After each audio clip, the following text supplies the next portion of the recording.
La préexistence de Jésus-Christ. Étude biblique par Samuel Samuelian, pasteur. Tout a été créé par lui et pour lui. Colossiens 1,16. Passage que nous citons dans son contexte, du verset 12 au verset 20.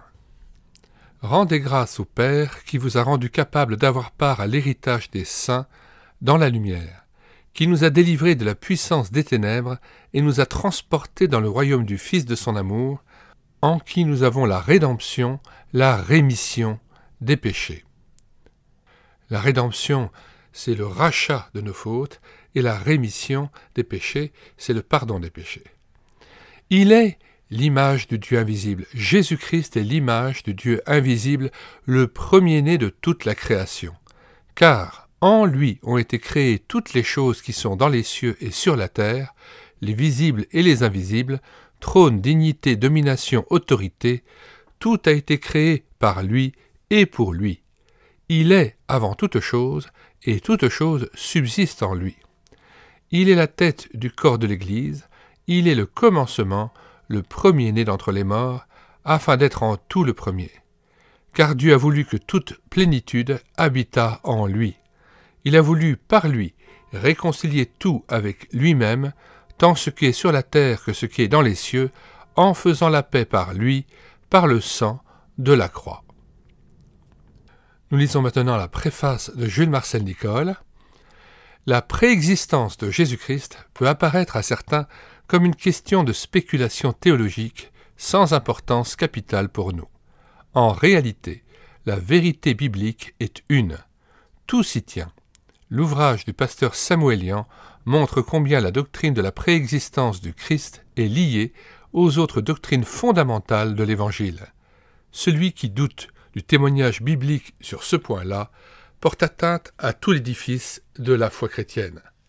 La publication de cette seconde édition est d'autant plus opportune que deux groupements très actifs, à l'heure actuelle, les spirites et les témoins de Jéhovah, professent à cet égard des erreurs graves, sans parler de ceux qui y voient un mythe dont il conviendrait de débarrasser notre pensée.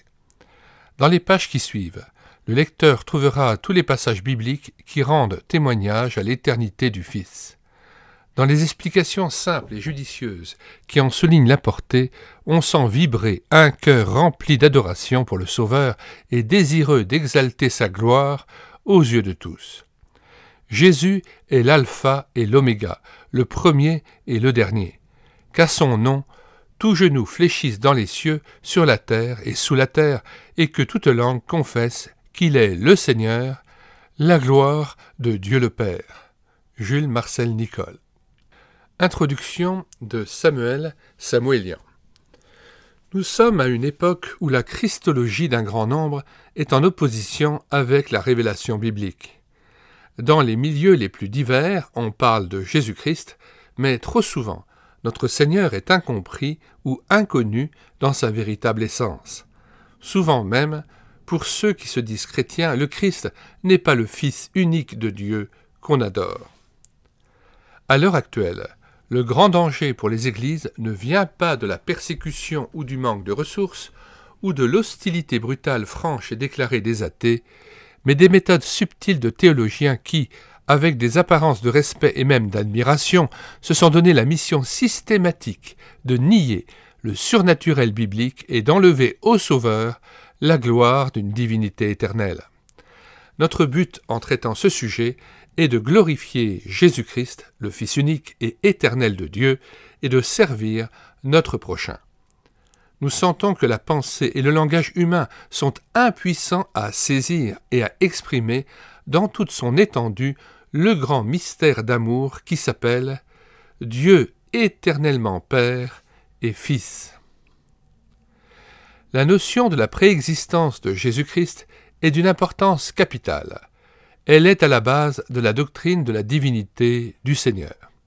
Elle est la clé de voûte et le point d'appui de tout l'enseignement du Nouveau Testament. Sans la foi en la préexistence éternelle, il est impossible de comprendre le Seigneur Jésus. Accepter sa préexistence éternelle dans le sens biblique, c'est accepter aussi sa divinité. Nier l'une, c'est nier l'autre. En effet, si Jésus-Christ est pour nous un homme de plus sur la terre, entre guillemets, parmi les fils des hommes, un homme nous parlant de Dieu, et non pas Dieu nous parlant lui-même, un homme s'élevant vers Dieu et non pas Dieu se faisant homme, nous devons reconnaître que nous sommes étrangers au vrai christianisme, que notre christianisme n'est pas seulement une contrefaçon dangereuse, mais une offense à Dieu. Le christianisme demeure ou tombe suivant que Jésus-Christ est reçu comme le Fils de Dieu ou comme une créature. Sa préexistence, son existence de toute éternité, avant toute création, au même titre que Dieu le Père, tel est le fondement de la foi chrétienne. Les apôtres sont unanimes dans la proclamation de cette vérité essentielle. La personne de Jésus-Christ, Dieu, répond aux aspirations les plus légitimes et les plus profondes de l'être humain. Si quelques-uns cherchent à la diminuer, à la rabaisser en lui enlevant son caractère réel, ils jettent le doute dans les âmes et compromettent la foi au Sauveur. Pour tous ceux qui ont fait l'expérience du Christ vivant, qui le connaissent, non seulement par la révélation des Saintes Écritures, mais aussi par le contact de l'âme, le devoir est impérieux de lui rendre l'hommage auquel il a droit. Nous allons étudier la Sainte Bible, dont nous acceptons l'autorité souveraine, l'inspiration plénière et constante. Nous allons nous laisser conduire par elle, la consulter avec une humble confiance. Il nous serait difficile, plutôt impossible, de traiter notre sujet avec efficacité et fidélité sans cette foi totale en la parole de Dieu. Il nous faut, pour la connaissance du Christ biblique, du Christ historique, du vrai Christ, la connaissance des écrits historiques du Nouveau Testament. Nous n'avons pas d'autre source, mais celle-ci est suffisante et sûre. Comment douterions-nous d'elle?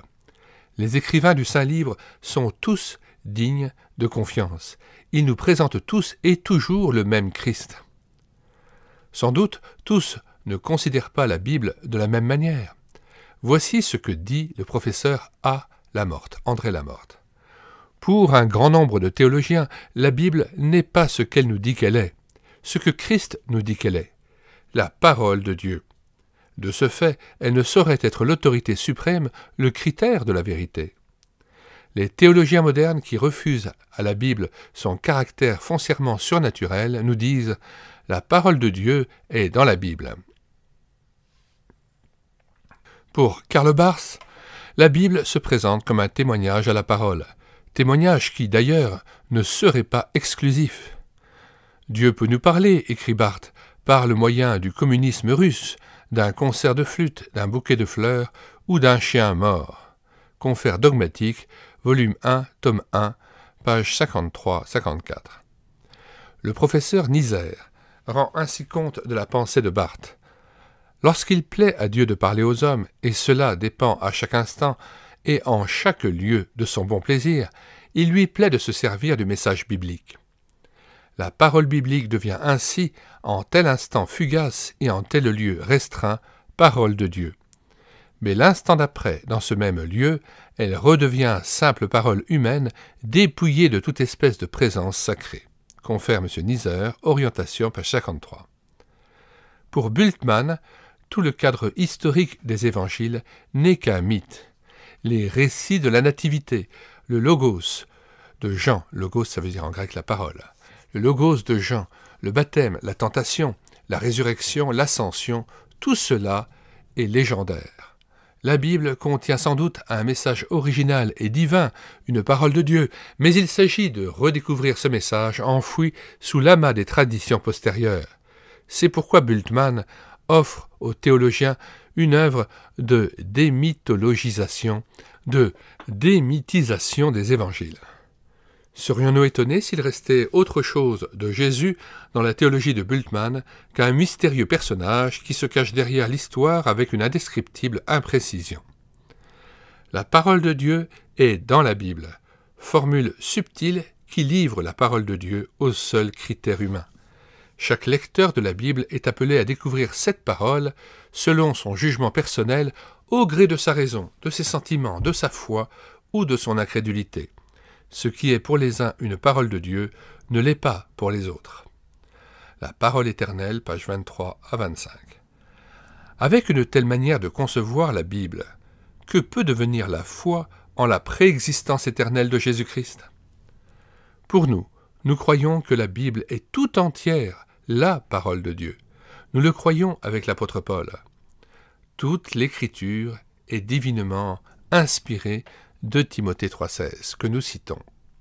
À partir du verset 13, « Mais les hommes méchants et imposteurs avanceront toujours plus dans le mal, égarant les autres et égarés eux-mêmes. Toi, demeure dans les choses que tu as apprises et reconnues certaines, sachant de qui tu les as apprises. Dès ton enfance, tu connais les saintes lettres qui peuvent te rendre sage à salut par la foi en Jésus-Christ.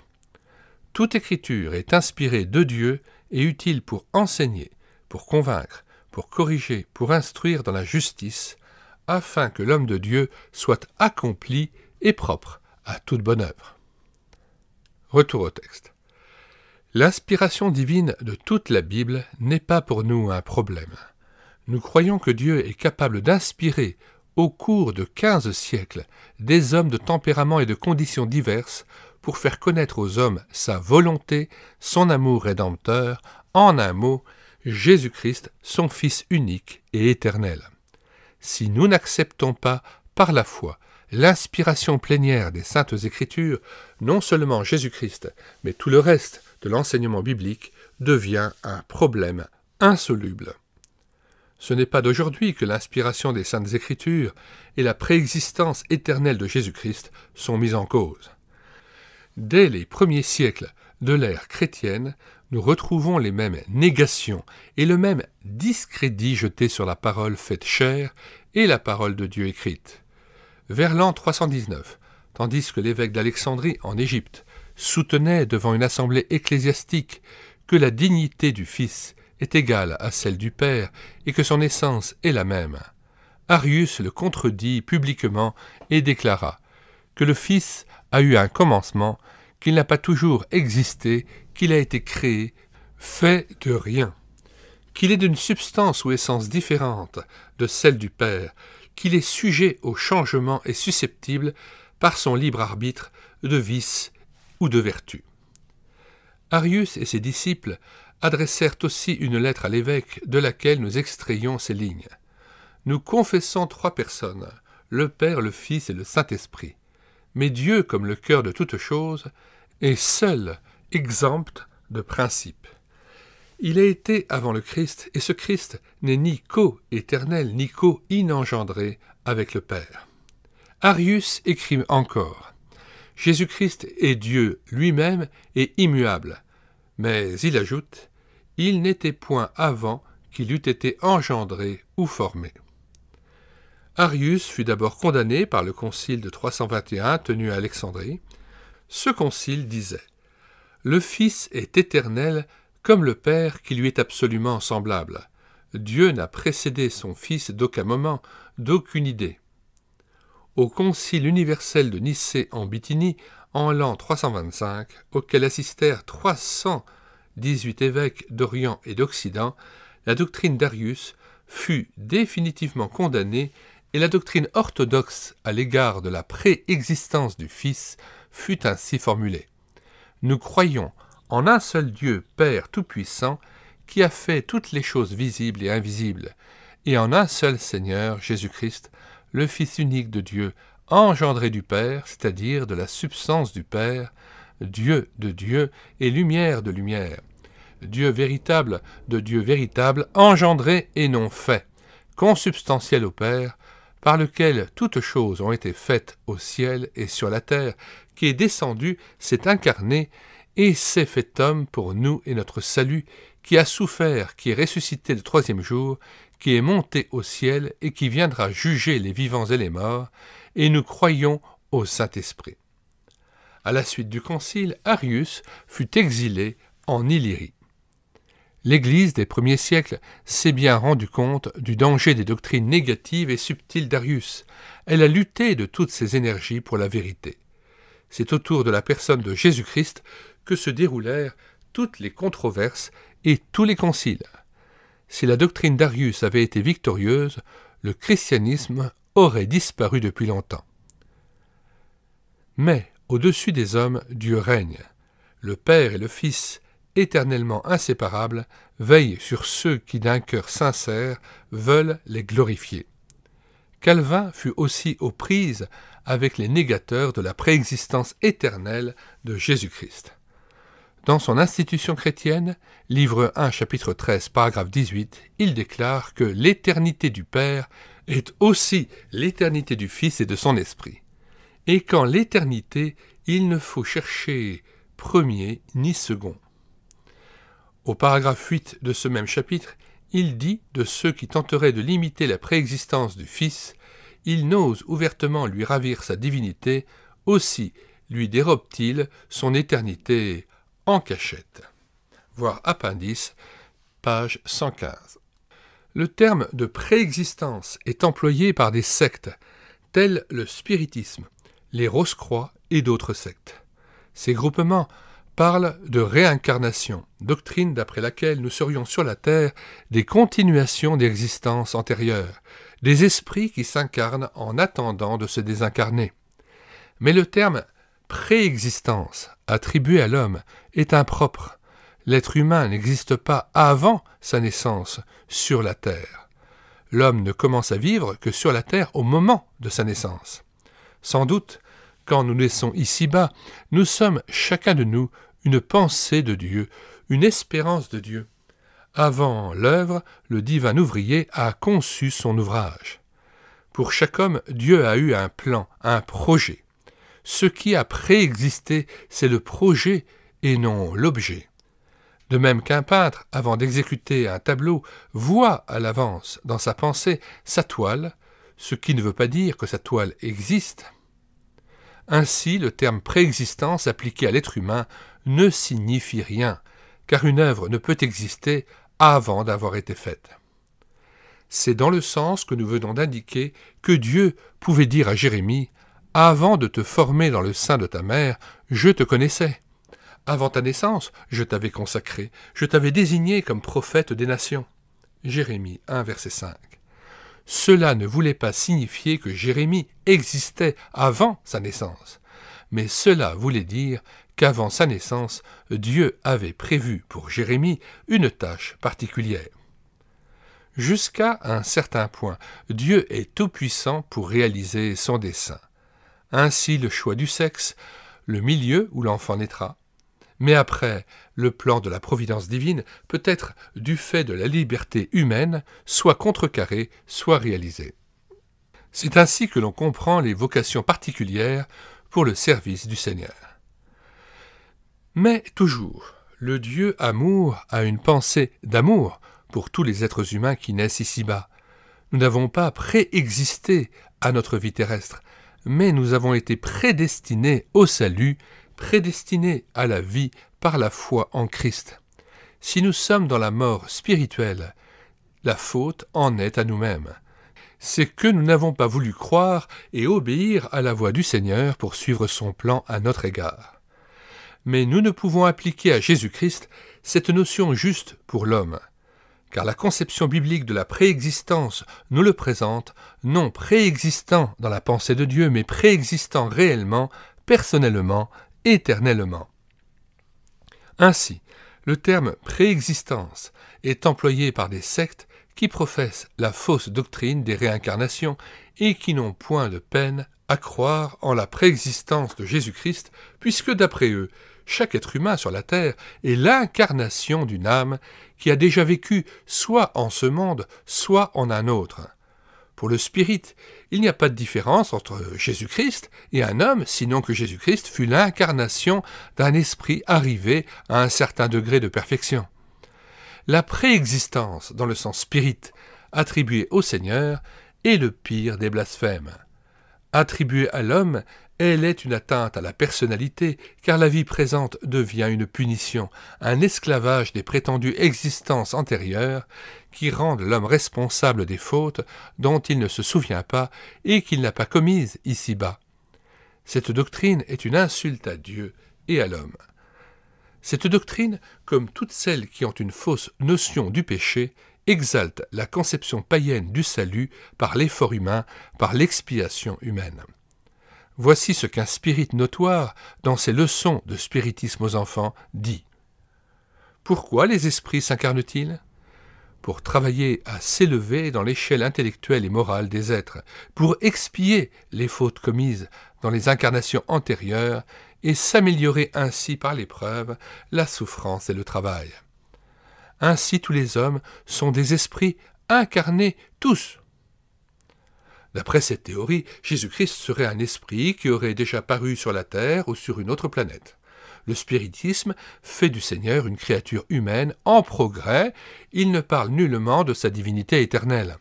Il le considère tout au plus comme le plus merveilleux des médiums, l'un des intermédiaires entre le monde invisible et le monde visible.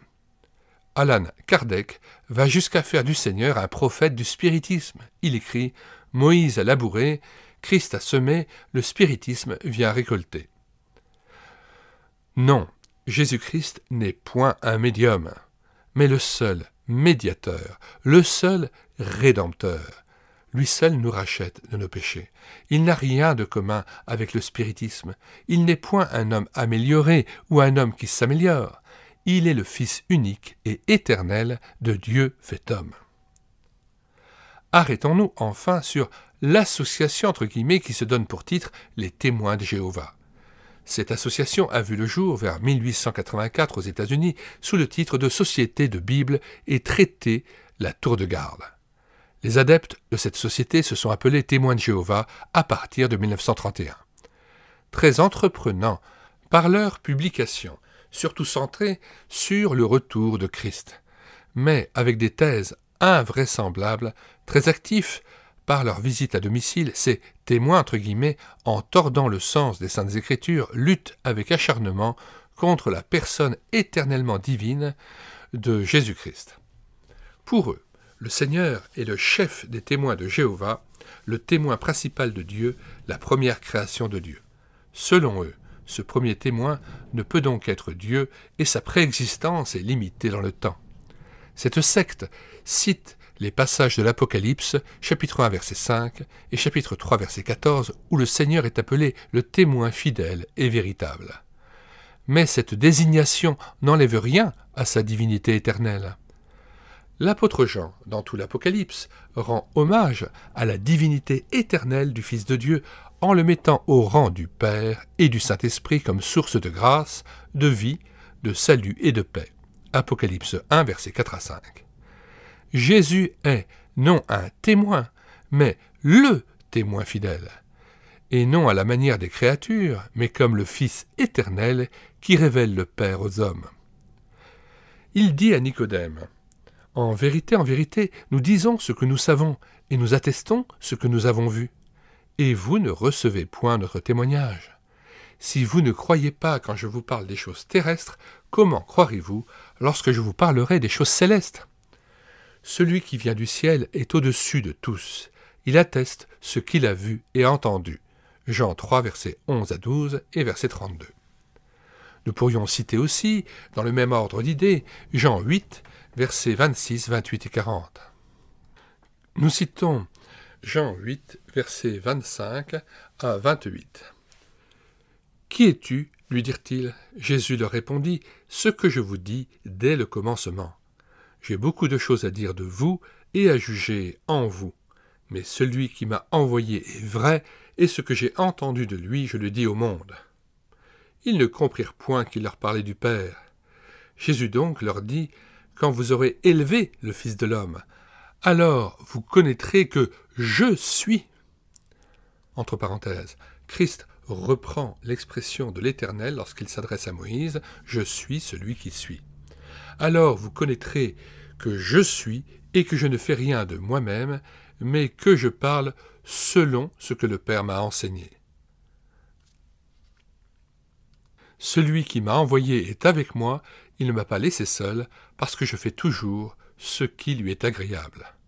Comme Jésus parlait ainsi, plusieurs crurent en lui. Nous lisons maintenant Jean 8, versets 39 à 41. Ils lui répondirent, « Notre Père, c'est Abraham. » Jésus leur répondit, « Si vous étiez enfant d'Abraham, vous feriez les œuvres d'Abraham.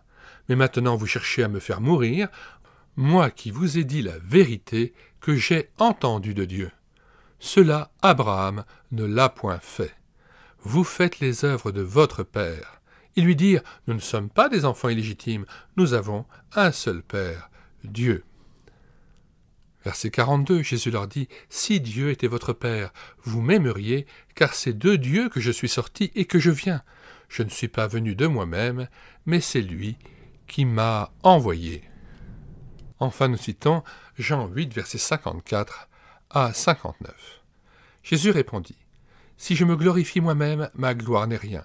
C'est mon Père qui me glorifie, lui que vous dites être votre Dieu et que vous ne connaissez pas.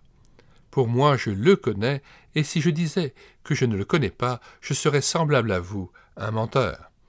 Mais je le connais et je garde sa parole. Abraham, votre père, a tressailli de joie de ce qu'il verrait mon jour. Il l'a vu et il s'est réjoui. Les Juifs lui dirent, « Tu n'as pas encore 50 ans et tu as vu Abraham. » Jésus leur dit, « En vérité, je vous le dis, avant qu'Abraham fût, je suis. » Là encore, pour la troisième fois, Jésus-Christ dit « Je suis celui qui suis » en s'attribuant les noms de Dieu, de l'Éternel, celui qui est, lorsque Dieu notamment se révèle à Moïse dans le livre de l'Exode. Verset 58 donc, Jésus leur dit « En vérité, je vous le dis, avant qu'Abraham fût, je suis. » Là-dessus, ils prirent des pierres pour les jeter contre lui, mais Jésus se cacha et il sortit du temple. Alors, la première fois dans ce chapitre où Jésus-Christ reprend aussi l'expression « je suis », c'est au verset 24 du chapitre 8 de Jean que nous citons à partir du verset 23. Et il leur dit, il dit aux Juifs, « Vous êtes d'en bas, moi je suis d'en haut. Vous êtes de ce monde, moi je ne suis pas de ce monde. C'est pourquoi je vous ai dit que vous mourrez dans vos péchés, car si vous ne croyez pas que je suis, vous mourrez dans vos péchés. » Ainsi, le chrétien rend gloire à Christ en confessant qu'il est celui qui est. Il est l'Éternel. Retour au texte. Nul ne vient au Père que par le Fils Jésus. Le seul médiateur entre Dieu le Père et les hommes, c'est Jésus qui a été fait homme pour un temps et dont le témoignage a été jusqu'à la croix. En grec, le mot témoin signifie aussi martyr. Christ a scellé de son propre sang son témoignage afin d'effacer l'acte d'accusation rédigé contre nous, Colossiens 2,14, que nous citons à partir du verset 8 jusqu'au verset 15. Colossiens 2, 8 à 15. Prenez garde que personne ne fasse de vous sa proie par la philosophie et par une vaine tromperie, s'appuyant sur la tradition des hommes, sur les rudiments du monde et non sur Christ, car en lui habite corporellement toute la plénitude de la divinité. Vous avez tout pleinement en lui, qui est le chef de toute domination et de toute autorité. Et c'est en lui que vous avez été circoncis d'une circoncision que la main n'a pas faite, mais de la circoncision de Christ, qui consiste dans le dépouillement du corps de la chair. Ayant été ensevelis avec lui par le baptême, vous êtes aussi ressuscités en lui et avec lui par la foi en la puissance de Dieu qui l'a ressuscité des morts. Vous qui étiez morts par vos offenses et par l'incirconcision de votre chair, il vous a rendus à la vie avec lui, en nous faisant grâce pour toutes nos offenses.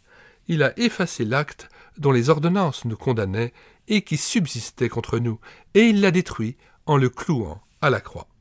Il a dépouillé les dominations et les autorités et les a livrées publiquement en spectacle en triomphant d'elles par la croix. Retour au texte.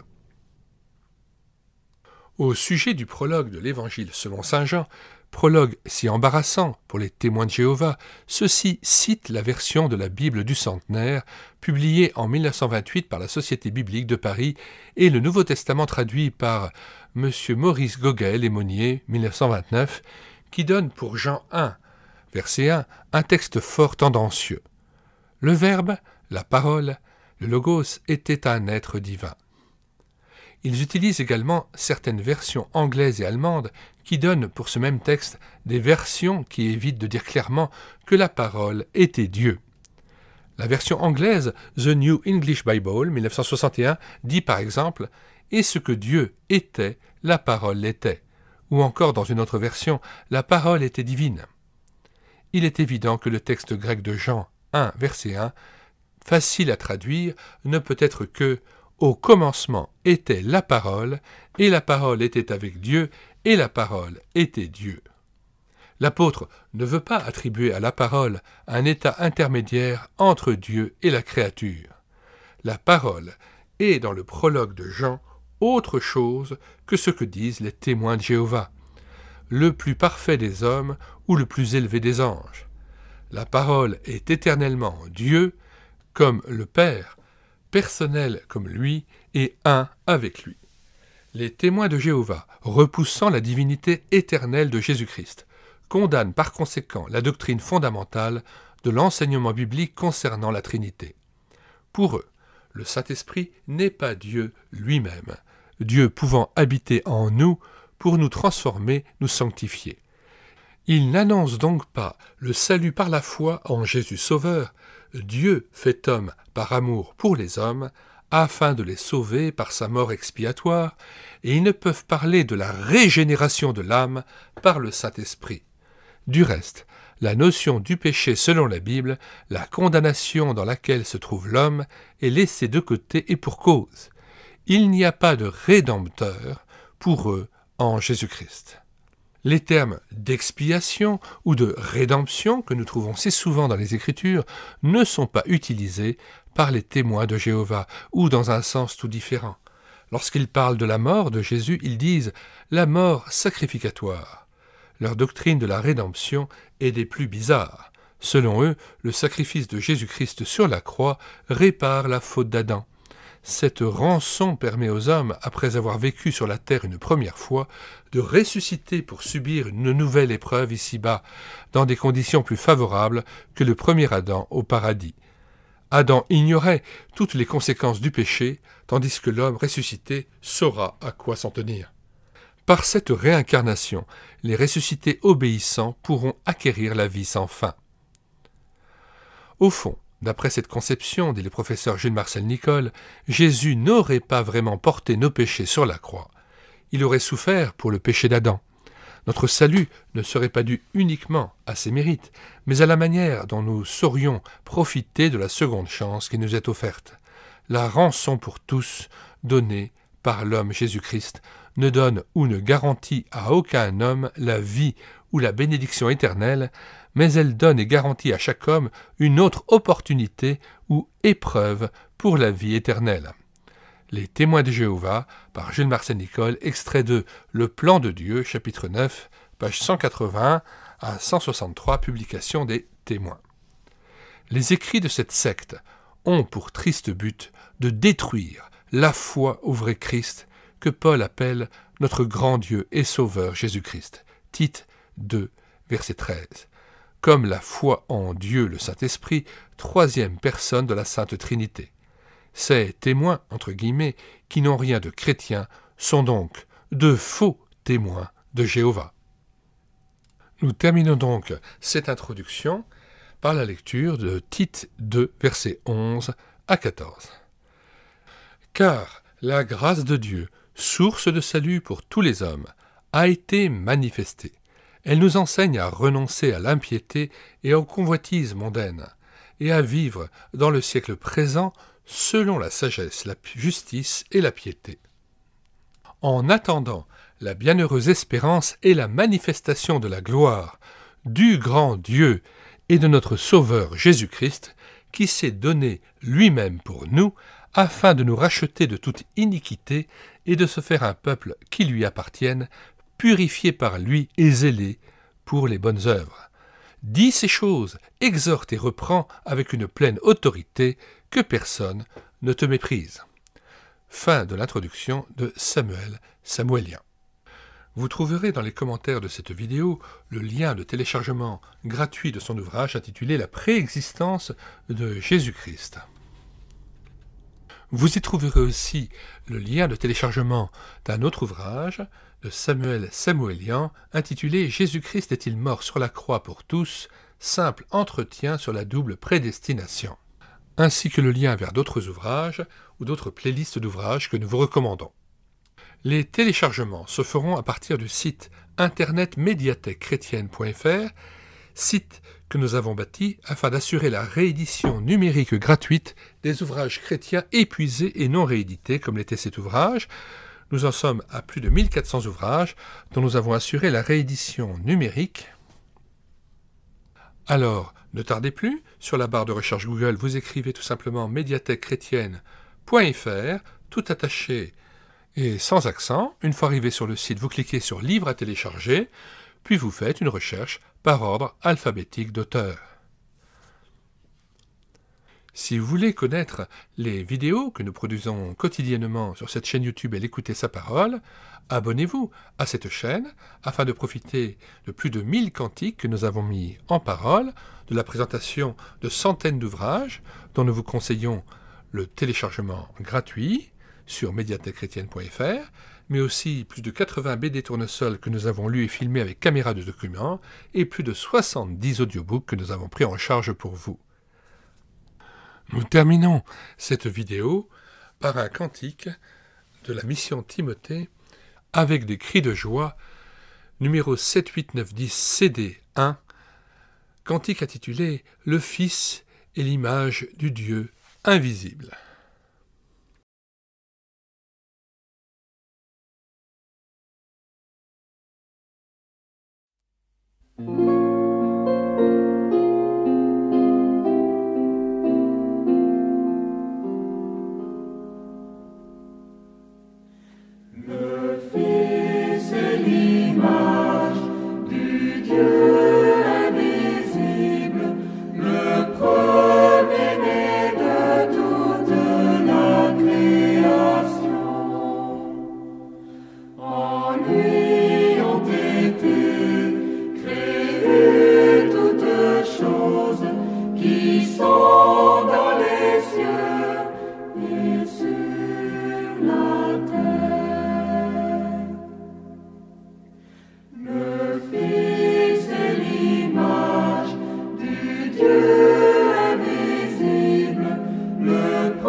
Toutes choses suffisent.